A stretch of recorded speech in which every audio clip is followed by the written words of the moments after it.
You are too poor for this room. The sentence did not echo. It landed. Hard. Clean. Ugly. It cut through the sapphire room of the Whitmore Grand Hotel, just as the rain began tapping against the 48th floor windows, soft as fingers on glass. Malcolm Hayes stood near the service entrance with a dented toolbox in one hand and a folded gray work order in the other. His Navy maintenance shirt was clean, but old. The collar had softened from too many wash cycles. One sleeve carried a faint streak of machine oil he had not noticed under the basement lights. Around him, the room glittered with money trying not to look like money. Crystal water glasses. White orchids. Silver pens placed beside leather folders. Men in tailored suits. Women with quiet diamonds. A long table waiting for signatures that would move more dollars than Malcolm had seen in his entire life. At the head of it stood Claire Whitmore, Chief Executive Officer of Whitmore Hospitality Group, 34 years old, pale blonde hair pinned into a knot so tight it looked like discipline itself. Her phone had not stopped vibrating all evening. Her smile had already been used up before dinner. The biggest deal of her career sat open on the table, and the ceiling above it had just begun to drip. That was why Malcolm had been called. Not by her. Not by anyone who knew his name. A server had whispered into a radio. A manager had snapped his fingers. Someone had said, "Get maintenance up here before the investors notice." Malcolm came because that was his job. He came because water did not care about status. He came because a leak ignored became a flood, and a flood always found the weakest wall first. But when he stepped inside, the smell of pipe sealant and cold rain followed him in, and one of the investors looked up as if a mistake had entered through the door. Ethan Caldwell, the company's chief financial officer, gave a short laugh under his breath. "This is who they sent," he said, not loudly enough to be brave, but loud enough to be cruel. Malcolm heard him. He had heard worse. He had heard it in apartment lobbies, school offices, banks, grocery store lines, and once at a parent meeting where a woman asked if he was the janitor before he could say he was Naomi's father. He did not answer Ethan. He looked up at the ceiling instead. One drop gathered beneath the recessed light. It trembled, fat and bright, then fell onto the polished table less than 2 inches from the contract. Claire saw it. Her jaw tightened. She turned toward Malcolm with the kind of control that came from never wanting anyone to see fear. "Not now," she said. "This room is closed." Malcolm lifted the work order slightly. "Ma'am, I was told there was a leak." "There is," Ethan said. "And now there is also a distraction." A few people smiled. Small smiles. Safe smiles. The kind people use when cruelty comes dressed as taste. Malcolm set his toolbox down carefully, not because he was afraid of making noise, but because his daughter had once told him that gentle hands made a person look strong. He remembered that now. Naomi, 8 years old, sitting at their kitchen table with a blue pencil behind her ear, watching him fix the loose chair leg for the 3rd time. "Daddy," she had said, "you never slam things even when they do not work." And he had told her, that is because broken things do not get better just because a man gets loud. Claire took one step closer. Her perfume was sharp and expensive, but beneath it Malcolm caught the dry scent of stress, coffee, and a room holding its breath. She looked at his boots, then his shirt, then the old toolbox, then his face last. "You are too poor for this room," she said. Nobody moved. Even the rain seemed to pause. Malcolm felt the words press against his chest, not because they were new, but because they had found him in front of witnesses. In front of people who would forget his name, but remember his uniform. His phone buzzed once in his pocket. Probably Naomi's school. He did not reach for it. Not yet. He only removed his cap, held it against his side, and stood a little straighter. His shoulders rose, not with pride that needed applause, but with dignity that had survived rent notices, midnight fevers, late buses, and mornings when breakfast was smaller so his daughter would not notice. He looked past Claire to the wall behind her, where another thin line of water had begun sliding down the blue silk wallpaper. "I understand, ma'am," he said, his voice low, even, almost gentle. "But the room does not care how rich the people inside are when the ceiling starts falling." A second drop hit the contract. This time, no one smiled. Claire's eyes moved to the second drop as if it had insulted her more than Malcolm had. It spread across the edge of the contract, darkening the paper in a slow, uneven circle. One of the investors pulled his folder back. Another checked his watch. Ethan stepped forward quickly, wearing the kind of smile men use when they are trying to make a problem belong to someone else. "We can move rooms," he said. "Have housekeeping clean this up. Security can escort him down." Malcolm did not look at him. He was watching the wall. The blue silk wallpaper had begun to swell near the gold trim, barely visible unless a person knew what water did when it found a hidden path. Most people saw a stain. Malcolm saw pressure. He saw a pipe behind plaster, a valve above the corridor, a repair request that had been delayed until delay became danger. Claire folded her fingers around the silver pin in front of her. "How long?" she asked. Malcolm glanced at the ceiling, then at the wall, then at the vent above the service panel. "If I am wrong, 5 minutes to check. If I am right, you have less than 10 before that west wall opens." A quiet ripple moved through the table. Not panic. Not yet. Rich rooms did not panic immediately. They first waited to see who could be blamed. Ethan gave another small laugh, but this one came out thinner. "That is a dramatic guess from a maintenance man." Malcolm finally turned his head toward him. Not sharply, not with anger, just enough to make Ethan stop smiling. "It is not a guess, sir." Claire heard the difference. So did everyone else. There was no begging in Malcolm's voice. No need to impress. He spoke like a man who had tightened enough valves in enough bad buildings to know that the truth did not become less true because someone expensive disliked hearing it. Her phone vibrated again against the table. Then Ethan's. Then 2 more. The room was filling with tiny electric tremors, all of them pretending to be more important than the water above their heads. Claire looked at Malcolm. "You have 10 minutes." Malcolm reached into his pocket and pulled out his phone. The screen lit his face from below. A message from Naomi's teacher waited there. "Naomi is outside the front steps. The rain is getting heavy. Please advise." His thumb hovered for 1 second. Only one. But Claire saw it. She saw the way his face changed without changing. The way concern passed behind his eyes and disappeared before anyone could use it against him. He typed back, "I am coming soon. Please keep her inside if possible. Thank you."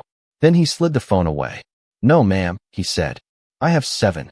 Claire's mouth tightened. "Excuse me." After 7 minutes, the drywall softens. Then the pressure breaks through. After that, it will not be a maintenance issue. It will be an evacuation issue. The word evacuation did what the water had not. It made the room sit up. Malcolm knelt beside the decorative wall panel behind the Whitmore crest and opened his toolbox. The latch stuck, like it always did. He pressed it once with his thumb, gentle and firm, and it gave way. Inside were tools worn smooth by years of use. Not pretty, not new, reliable. A small flashlight, a hand wrench, a roll of plumber's tape, a folded towel with a cartoon rocket ship printed in faded blue at one corner. Naomi's old towel. Claire noticed it before she could stop herself. Malcolm took off his work gloves and laid them beside him. His hands were large, calloused, steady. The hands of a man who had fixed things in kitchens, basements, school bathrooms, church hallways, and apartments where landlords stopped answering calls after the rent cleared. He did not rush. Rushing broke screws. Rushing stripped bolts. Rushing made scared people louder. He pressed one ear near the wall. The room watched him as if his silence were a performance. But Malcolm was not performing. He was listening. There it was. A faint knocking inside the pipe. Metal under strain. Water forced through a bend that had never been aligned right. He looked toward the ceiling panel. "This was reported before," he said quietly. Ethan's face changed. Just a flicker. Fast enough for most people to miss. Not for Malcolm. Not for Claire. She turned toward her chief financial officer. "What does he mean?" Ethan adjusted his cuff. "Maintenance sends many minor notes. Most are routine." Malcolm reached up, unscrewed the panel cover, and caught the first spill of cold water with Naomi's towel before it hit the table. This one was not minor. He said it softly. That made it worse. Claire's pen stopped moving in her hand. For the first time that night, she was not looking at his uniform. She was looking at the man inside it. Claire wanted to ask another question, but the ceiling answered first. A thin stream of water pushed through the seam above the Whitmore crest and fell in a clean silver line onto Malcolm's shoulder. He did not flinch. He only shifted the towel higher, turned the wrench once, then stopped and listened again. The sound inside the wall changed. Lower now. Heavier. Like something tired of being held back. Around the table, chairs scraped softly against the carpet. Someone whispered about liability. Someone else whispered about insurance. Ethan whispered nothing. That was how Claire knew fear had found him. Malcolm reached for the flashlight and angled the beam into the open panel. The light cut through the dim gold of the room and found the problem immediately. A pressure coupling had been installed at the wrong angle behind the decorative wall. Not broken. Worse, misplaced and ignored. The kind of mistake that sat quietly for weeks, collecting stress, waiting for the most expensive moment to reveal itself. Malcolm exhaled through his nose. Not surprise. Confirmation. Main shutoff is not enough, he said. The line is still holding pressure from the auxiliary pump. Claire stepped closer before she realized she had moved. Can you stop it? He looked at her then. Calm. Direct. Tired in a way that did not ask to be pitted. Yes, ma'am. One word. No drama. No promise bigger than his hands. He turned back to the wall and slid his arm carefully through the service gap. Water ran down his sleeve. The cuff darkened. He tightened one fitting, then braced the second. With his left hand, the room heard metal complain. A low, strained squeak. Ethan cleared his throat. Should we not wait for engineering? Malcolm kept working. I am engineering when engineering is asleep. A few eyes dropped to the table. It was not a joke, but it landed harder than one. Claire looked at Ethan again. Who reviewed the repair request? Ethan's lips parted. Claire, this is not the moment. It became the moment when water started falling on my contract. Her voice was quiet. That made everyone listen. Malcolm turned the valve another quarter-inch. The stream slowed, then surged, splashing across his forearm. One investor stood abruptly, but an older woman at the far end of the table did not move. Mrs. Evelyn Brooks had said very little all evening. She was 71, silver-haired, wrapped in a cream shawl, with a face that had survived enough boardrooms to know the difference between confidence and noise. She watched Malcolm the way a person watches a bridge during a storm, not because it is beautiful, but because it is holding. Malcolm reached into his toolbox, pulled out the plumber's tape with 2 fingers, and wound it around the exposed coupling. His phone buzzed again. This time the sound seemed louder than the rain. He closed his eyes for half a breath. Naomi. He knew it without looking. His daughter hated storms. Not the thunder. The waiting. She had inherited that from him. Maybe. Or maybe children of single parents learned early that late meant something could go wrong. Claire saw the buzz. She saw his jaw tighten. She saw the choice passing through him, fast and private. For the first time that night, she wondered what it cost him to stay in the room she had told him he was too poor to enter. Malcolm did not touch the phone. He pressed his shoulder against the wall brace, turned the wrench with slow force, and whispered, "Come on now." The words were not for the people. They were for the pipe, for the stubborn metal, for every broken thing he had coaxed back from the edge because replacing it was never an option. The coupling shifted. The knocking stopped. The water thinned to a drip. Then nothing. Silence came so quickly the room did not know what to do with it. The rain still tapped the windows, but inside the sapphire room, no one breathed loudly. Malcolm kept his hand on the valve for 3 more seconds. He trusted silence, but he verified it. Then he pulled his arm free, wet to the elbow, and wiped the panel edge with Naomi's towel. The faded blue rocket ship was soaked now. He looked at it once, and something small passed across his face. Not sadness. A father doing math in his heart. Claire noticed. She noticed everything too late. Ethan forced a laugh. Well, fortunately, no real damage. Malcolm stood slowly. Water dripped from his sleeve onto the carpet. He looked at the contract, then at the wall, then at Ethan. There would have been no accusation, no raised voice, just fact. Ethan's cheeks colored.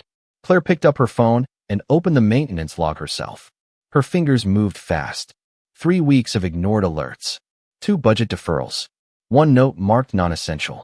Submitted by Malcolm Hayes. She looked up from the screen. Malcolm was closing his toolbox, already preparing to leave. The deal, the investors, the wet wall, the embarrassed chief financial officer, all of it remained behind him. His mind had gone somewhere else. Down 48 floors. Through the rain. To a little girl waiting near the front steps with a blue pencil in her backpack and trust in her father's timing. Claire said his name before she knew she had earned the right. Mr. Hayes. He paused, cap in hand, shoulders still straight.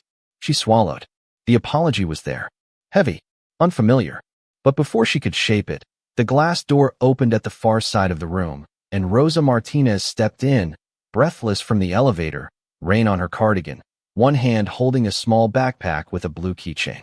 Beside her stood Naomi Hayes, 8 years old, damp curls tucked under a yellow hood, eyes wide as she looked across the glittering room and saw her father standing wet beneath the broken wall.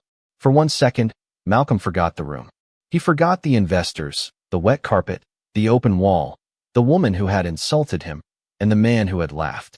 He saw only Naomi standing at the glass door, with her small yellow hood pulled crooked over her curls and her backpack hanging from one shoulder. She looked too little for that room, too honest for it, too awake to pretend she had not seen what people thought of her father. Rosa Martinez kept one hand lightly behind Naomi's back, not pushing her forward, just letting the child know she was not alone. Rosa's face carried the apology Malcolm did not need her to say. The school had called twice. The rain had turned hard. The lobby was crowded with evening guests, and Naomi had been waiting beside the concierge desk with her blue pencil clutched in one hand like a promise. Rosa had done what decent people do. She had brought the child to her father. Malcolm set his cap on top of the toolbox and wiped his hands with the soaked towel. It did nothing. His sleeves dripped. His boots left dark marks on the expensive carpet. But when Naomi looked at him, he smiled. Not wide, not false, just enough to tell her the world had not knocked him down. "Hey, Bug," he said softly. His voice changed when he spoke to her. It lost the room's weight. It became warm bread, porch light, Saturday morning cartoons, and the low hum of their old refrigerator at home. Naomi took 2 careful steps inside. Her sneakers squeaked against the polished floor. Every eye followed her. She noticed. Children always notice when adults try not to stare. She looked at the long table, the silver pins, the white orchids, the people in suits, then back at Malcolm's wet shirt. "Did the ceiling break?" she asked. A few people shifted, uncomfortable with the simplicity of the question. Malcolm crouched to her level, even though his knee pressed into the wet carpet. "It tried to," he said. "But you fixed it." Malcolm nodded. "I helped it remember what it was supposed to do." Naomi's mouth tilted, almost a smile. She understood that kind of answer. Her father gave broken things personalities because it made hard days gentler. Claire watched them from a few feet away, and something in her chest tightened. Not dramatically, not like a movie wound. More like a door inside her had opened a crack and cold air had found a room she had kept locked for years. She saw the towel in Malcolm's hand, the faded blue rocket ship. She saw Naomi looking at it too. The girl's eyes widened slightly. "That was my rocket towel." Malcolm glanced down, then back at her. "It still did good work." Naomi nodded, serious now, as if the towel deserved respect. It was brave. No one laughed. Mrs. Evelyn Brooks lowered her eyes, hiding a smile that was not amusement but tenderness. Ethan looked toward the windows. Claire wished he would disappear. She wished everyone would disappear. She wished she could take back one sentence and return the room to the moment before it left her mouth. But words did not work that way. They entered the air and stayed there, especially when a child arrived in time to feel them. Naomi leaned closer to Malcolm and whispered, not quietly enough, "Why are they all looking at you like that?" Malcolm did not look around. He adjusted the strap of her backpack and brushed a drop of rain from her sleeve. Because sometimes people get surprised when work gets done right. Naomi accepted that for half a second. Then her gaze moved to Claire. There was no accusation in it. That was worse. It was only curiosity. Clean. Unprotected. "Are you the lady who owns the room?" she asked. Claire's throat tightened. She had answered senators, shareholders, journalists, and attorneys without blinking. But this little girl's question made her feel strangely unprepared. "I suppose I am," Claire said. Naomi looked around again. "It is a pretty room." Claire nodded once. "Thank you." Naomi looked back at her father. "Daddy says pretty things still have to be safe." Malcolm closed his eyes for a breath. Not because he was embarrassed. Because children sometimes tell the truth with no warning and no mercy. The room absorbed the sentence. The investors heard it. Rosa heard it. Ethan heard it and wished he had not. Claire heard it most of all. Pretty things still have to be safe. Her entire life had been built on pretty rooms that were not safe for tired people, poor people, quiet people, people who fixed the pipes behind the silk and left before the applause began. Malcolm stood, one hand resting lightly on Naomi's shoulder. "Miss Martinez, thank you for bringing her up." Rosa gave him a small nod. She was worried. "I know." He picked up his toolbox. Ethan found his voice again, thin and polished. "Mr. Hayes, We still need a formal damage report before you leave. Malcolm turned to him, calm as rain after thunder. I will send it in the morning. Tonight, my daughter has waited long enough. Ethan's mouth opened, but nothing useful came out. Claire could have supported him. An hour ago, she might have. Instead, she looked at Malcolm's soaked sleeve, Naomi's yellow hood, and the contract still lying damp on the table. Let him go, she said. Her voice was low, but it carried. Malcolm nodded once. Not gratitude. Acknowledgement. Then Naomi reached up, took his damp hand without hesitation, and the two of them walked toward the door. As they passed Claire, Naomi looked up and said, My dad stands tall even when his shoes are wet. Malcolm froze for the smallest moment. Claire did too. The room did not know where to put that kind of truth. So it simply became silent and let it pass. The elevator doors closed behind Malcolm and Naomi with a soft silver hush, and the sapphire room remained still as if the building itself was waiting for someone to admit what had happened. Rain streaked the windows in long, trembling lines. The open wall gaped behind the Whitmore crest, raw pipes exposed beneath silk wallpaper, honest machinery hiding inside expensive beauty. Claire stood beside the damp contract and listened to the absence Malcolm had left behind. It was strange how quiet a room could become after a poor man walked out of it with his dignity untouched. Ethan moved first. Men like Ethan often did. Silence made them nervous because silence gave people time to think. He picked up a linen napkin and dabbed the corner of the contract as if he were saving the evening with fabric. Well, he said, forcing a light tone. That was unfortunate, but contained. We can reset in the Lexington room. I will have legal reprint the signature pages. No one answered. One of the investors looked toward Mrs. Evelyn Brooks. Another looked at Claire. Claire was still staring at the door. In her mind, Naomi's words replayed, with the soft cruelty of innocence. My dad stands tall even when his shoes are wet. Claire had been called ruthless before. Brilliant. Difficult. Disciplined. A closer. A machine. She had worn all of it like armor because armor was easier than skin. But no title she had ever earned could protect her from the look of a child who had just washed a room decide her father was small. Mrs. Brooks set her untouched water glass down. The sound was gentle, but everyone heard it. Miss Whitmore, she said, may I ask you something? Claire turned. Of course. How many people in this hotel know how to keep it standing? Claire blinked once. I'm not sure I understand. Mrs. Brooks glanced toward the open wall. I think you do. The old woman did not raise her voice. She did not need to. There are people who use volume to own a room, and there are people who use truth. Mrs. Brooks had truth. Claire felt it settle over her shoulders.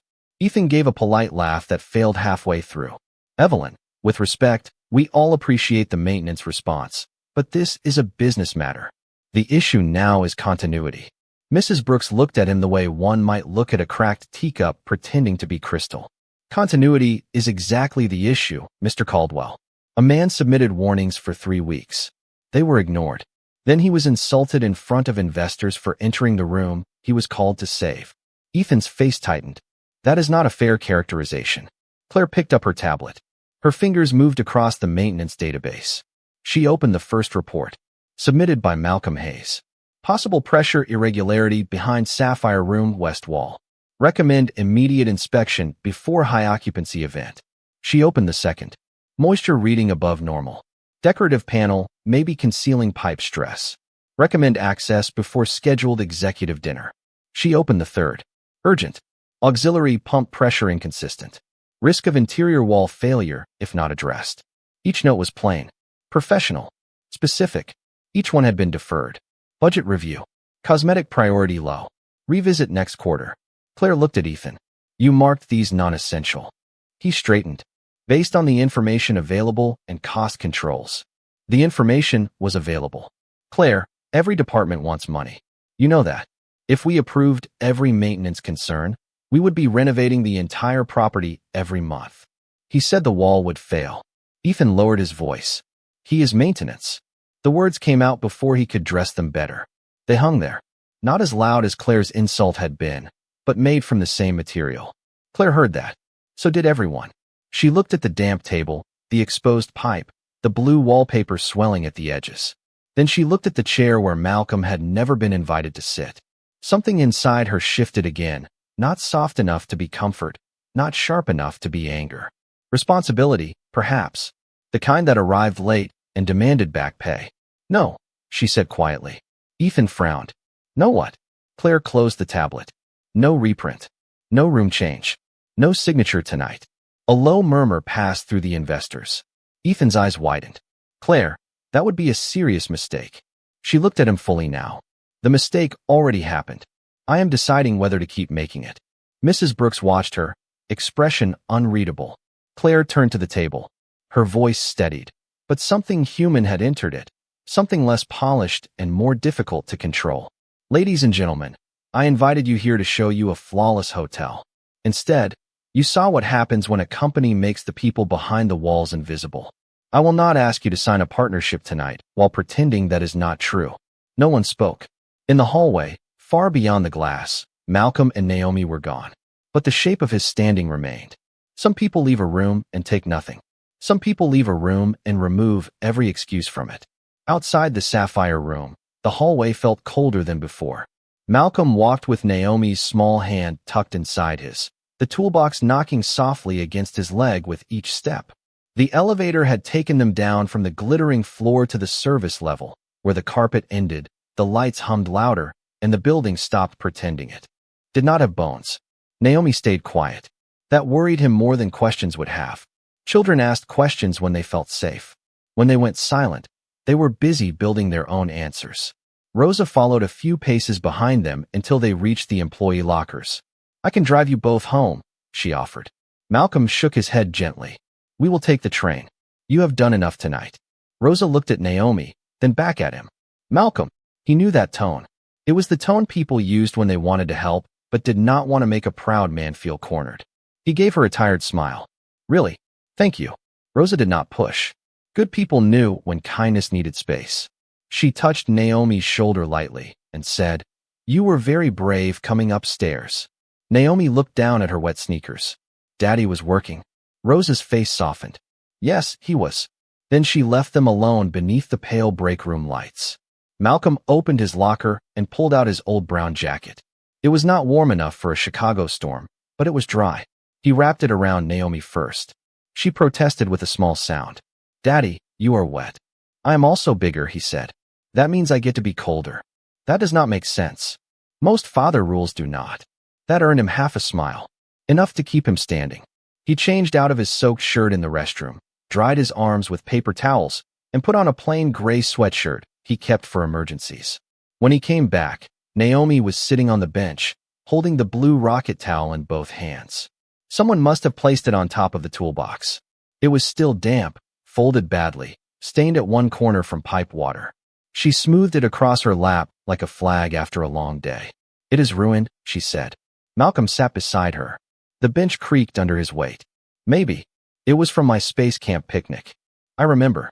You told me the ants were aliens. They were acting suspicious. He nodded seriously. Very suspicious. She looked at him then, and the question finally came. Why did that lady say you were too poor? Malcolm let the silence sit for a moment. Not because he did not know the answer. Because he knew too many answers, and most of them were too heavy for 8 years old. He rested his elbows on his knees and looked at the scuffed floor between his boots. Sometimes people think money tells them who belongs somewhere. Naomi frowned. But you belong there. They called you. Yes. And you fixed it. Yes. Then she was wrong. Malcolm looked at his daughter, and the tiredness in his chest moved aside for something warmer. Yes, Bug. She was wrong. Naomi folded the towel again. Smaller this time. Neater. Did it hurt your feelings? The question came softly. It was the kind of question that could open a man if he was not careful. Malcolm had spent years teaching his daughter honesty without handing her all his pain. He looked toward the hallway where carts rolled, radios crackled, and unseen workers kept the luxury above them alive. A little, he said. Naomi nodded as if filing that away. You did not look hurt. That is because being hurt does not mean you have to fall down. She leaned against his arm. He felt her small weight, her trust, the fragile miracle of being someone's safe place after the world had tried to make him feel unsafe. I wanted to say something, she whispered. I know, but I remembered what you said about broken things. Malcolm turned to her. What did I say? They do not get better just because a person gets loud. He closed his eyes for 1 second. In the service hallway of a hotel that had almost drowned behind silk wallpaper, Malcolm Hayes felt something stronger than pride and quieter than victory. He felt seen by the only person whose opinion could still make him whole. When they stepped out into the alley entrance, the rain had softened. The city smelled like wet pavement, bus exhaust, and late-night coffee from the diner across the street. Malcolm lifted Naomi onto his hip, even though she was getting too old for it, and carried the toolbox in his other hand. Behind them, 48 floors up, Claire Whitmore stood in a room full of money, learning how expensive shame could be. Down below, a father and daughter walked toward the train, not rich, not untouched, but still standing. The train platform smelled of rainwater, old concrete, and coffee from a paper cup someone had left cooling on the bench. Malcolm stood beneath the yellow station lights with Naomi tucked against his side, his jacket still wrapped around her shoulders, his toolbox resting between his boots. It was late enough that the city had stopped pretending to be busy and started admitting it was tired. A bus sighed somewhere above them. The tracks hummed faintly below. Naomi leaned her head against his arm, fighting sleep with the stubborn dignity of a child who believed closing her eyes meant missing something important. Malcolm checked the arrival board. 12 minutes. Then 13. Then delayed. He looked at the screen and almost laughed, but the sound did not make it out. Some nights did not end. They simply changed rooms. Naomi held the damp rocket towel in her lap, folded into a square. "Daddy," she said, voice small, "are we still having grilled cheese?" Malcolm looked down at her. That was the plan. Even though it is late, especially because it is late. She considered that and nodded. In their apartment, late grilled cheese meant the old skillet, 2 slices of bread, 1 slice of American cheese folded to fit, and Malcolm cutting hers diagonally, because she said triangles tasted faster. It was not much. It had become tradition anyway. Poor families were good at making ceremonies out of what survived. Across town and 48 floors above the wet street, Claire Whitmore sat alone in the sapphire room after everyone had gone. The investors had left quietly. Not angry, not pleased, thinking. That was worse than either. Ethan had tried to stay behind, but she had told him to go home in a voice that made argument unwise. Now the room looked stripped of its performance. The orchids had been removed. The damaged contract lay in a clear protective sleeve. A fan hummed near the opened wall, pushing dry air into a wound dressed in blue silk. Claire had not changed out of her cream blazer. A faint water spot marked one cuff. She kept looking at it. Before tonight, she would have sent it to be cleaned without thought. Now it felt like evidence. Her tablet glowed on the table with Malcolm's. Maintenance reports open in a neat row. 3 warnings. 3 chances to listen. 3 moments where the building had told the truth through a man nobody had invited to sit down. She read his words again. No drama. No complaint. No anger. Recommend immediate inspection. Moisture reading above normal. Risk of interior wall failure. He had not tried to sound important. He had tried to be useful. Claire pressed her fingertips to her eyes. In the dark behind them, she saw Naomi's yellow hood. She saw Malcolm kneeling on wet carpet, so his daughter would not have to see him bend for any reason except love. Her phone lit up with a message from Ethan. "We need to control the narrative before morning." She stared at the sentence until it blurred. Control the narrative. That had been her whole life. Control the room. Control the tone. Control the image. Control the weakness before anyone smelled it. Her father had taught her that after her mother left. Never let them see the bruise, Claire. They will press on it. So she had become polished, efficient, untouchable, and somewhere along the way, untouchable had turned into unreachable. She opened the employee file again. Malcolm Hayes, age 39, senior maintenance technician. Emergency contact, Naomi Hayes, daughter. No disciplinary record. Multiple commendations from night staff. 1 note from Rosa Martinez. Always covers childcare gaps for employees when possible. Claire stopped there. Covers childcare gaps. She imagined him changing shifts so another housekeeper could get to a school pickup. Fixing someone's locker. Carrying boxes. Saying little. Asking less. She had called him too poor for a room that had been held together by his kind of people for years. The shame rose again, quiet and exact. It did not scream. It sat beside her like a patient witness. At the station, the delayed train finally pushed into view, headlights widening through the tunnel. Naomi stirred. Malcolm lifted the toolbox. guided her toward the open doors, and found 2 seats near the end of the car. She climbed beside the window and pressed the rocket towel against her chest. As the train moved, city lights slid across her face in gold and blue. "Daddy," she whispered, half asleep now. Maybe that lady did not know how to be nice yet. Malcolm looked at his reflection in the dark window. Behind his own tired face, he could see Naomi's small one, soft with mercy she had not been taught by wealth or comfort. He touched the top of her hood. Maybe not. Maybe she can learn. The train rocked forward. Malcolm did not answer right away. Some lessons had to knock harder on certain doors. Some hearts needed the ceiling to leak before they looked up. "Maybe," he said at last. Back in the sapphire room, Claire stood slowly, picked up the damp contract, and placed it in the trash. Then she opened a blank message to Rosa Martinez. Her hands hovered above the screen for a long moment before she typed, "I need Mr. Hayes's address. Not for discipline. I owe him an apology I should have given before he left." She read it twice. Then she added, "And please tell me what kind of coffee he drinks." For the first time all night, she did not feel in control. Strangely, that felt almost honest. Morning came to Chicago in a thin gray wash, the kind that made every window look tired before the day even began. Malcolm's apartment sat above a closed laundromat on South Racine Avenue. 2 bedrooms, uneven heat, and a kitchen table that wobbled unless a folded grocery receipt stayed under one leg. By 7:15, the room smelled of toasted bread, butter, and the black coffee Malcolm drank because cream was for Naomi's oatmeal until payday. Naomi sat at the table in her school sweater, coloring the edge of a science worksheet with her blue pencil. The rocket towel hung over the back of a chair, still damp, still stained, but carefully spread out like something rescued from a mission. Malcolm stood at the stove, pressing a grilled cheese sandwich flat with a spatula even though it was breakfast now. Promises did not expire just because a train was late. Naomi watched the bread brown. "Triangles?" she asked. "Always." He cut the sandwich diagonally, slid it onto her plate, and kissed the top of her head. She leaned into it without looking up. That small lean was enough to pay for the whole night. His phone buzzed on the counter. Unknown number. He ignored it. It buzzed again. Then a text appeared from Rosa. "Do not be mad. She is downstairs." Malcolm stared at the screen. For a moment, the apartment seemed to hold its breath around him. Naomi noticed his face. "Who is downstairs?" Malcolm wiped his hands on a dish towel. "Someone from the hotel." Naomi's eyebrows lifted. "The lady?" He did not answer quickly enough. That was answer enough. He went to the front window and looked down through the thin curtains. Claire Whitmore stood on the sidewalk below, alone beneath a black umbrella, her cream blazer replaced by a dark wool coat. No assistant.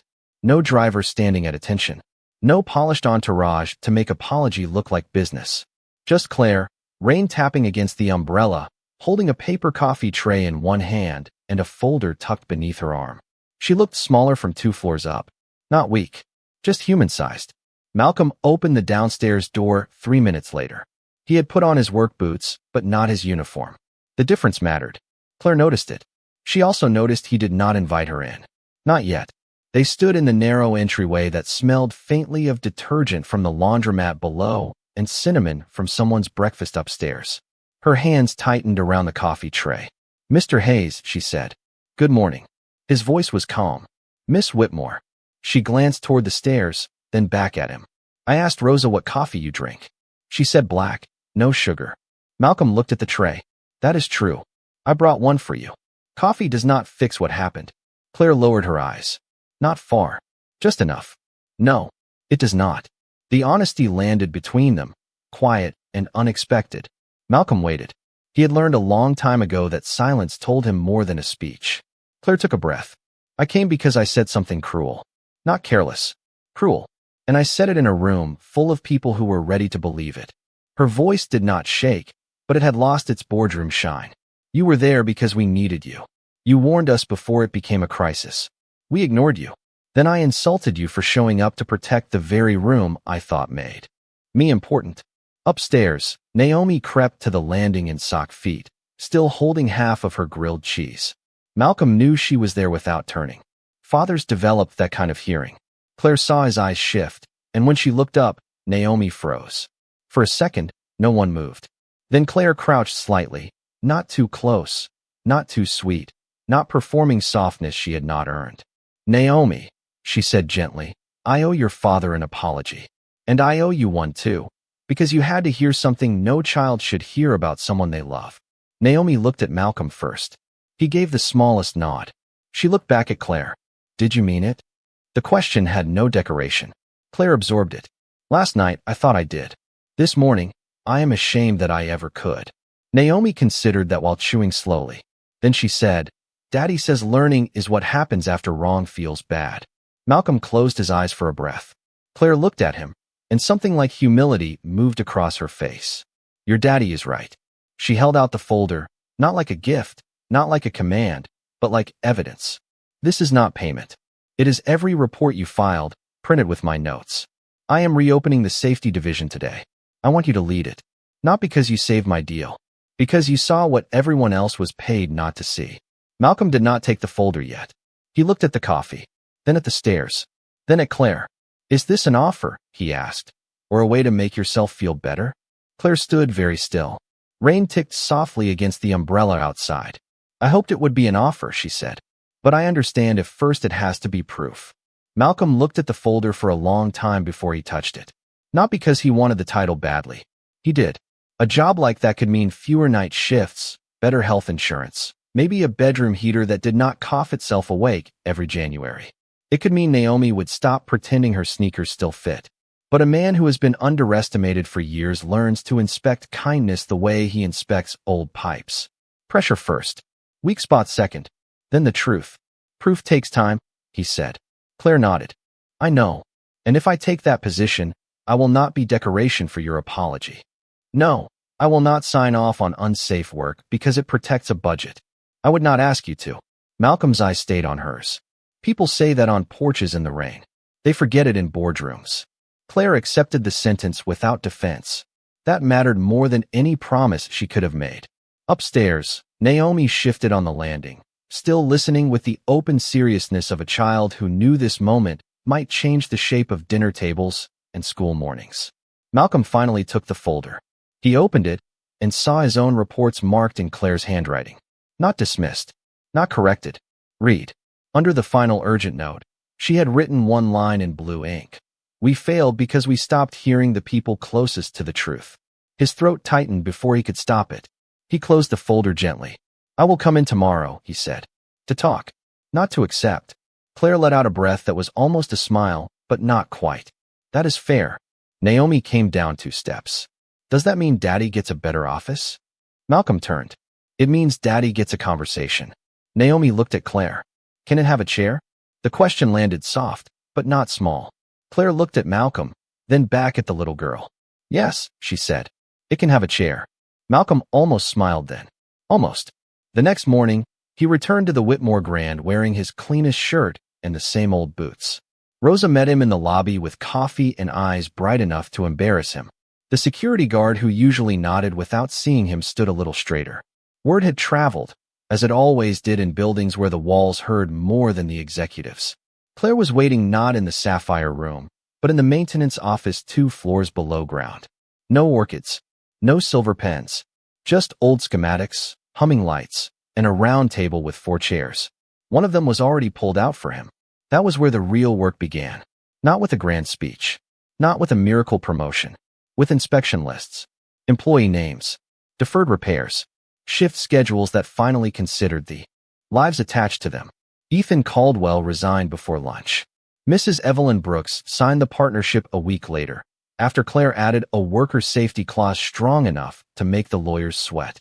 Malcolm accepted the director role after 30 days, 3 walkthroughs, and 1 written promise that every safety report would be reviewed by someone who knew the difference between cost and consequence. And Claire changed, not all at once. People rarely do. But she started listening before speaking. She visited the service floors without cameras. She learned names. She made mistakes and corrected them without polishing the apology into a press release. Some evenings, when Naomi waited in the lobby after school, Claire would stop by and ask about her drawings. Naomi never acted impressed by money. She was impressed by questions. One Friday, she handed Claire a picture drawn in blue pencil. 3 people stood inside a large room. One was a tall man with wet shoes. One was a little girl with a yellow hood. One was a blonde woman standing a few feet away, holding a chair. At the bottom, Naomi had written, "Daddy stood tall, and she learned how to see him." Claire framed it in her office, not where guests would notice first, but where she would. Malcolm saw it weeks later and said nothing. He did not need to. Some victories are too quiet for applause. Some apologies become real only after they turn into changed behavior. And some rooms become worthy, not because of who can afford to enter them, but because someone inside finally learns how to honor the people holding the ceiling up. He did not raise his voice. He raised her faith in people. If this story made you think of someone who stayed kind when the world tried to make them feel small, share their name or their lesson in the comments. Sometimes one quiet memory can remind another person to stand tall too. Thank you for watching until the end of this video.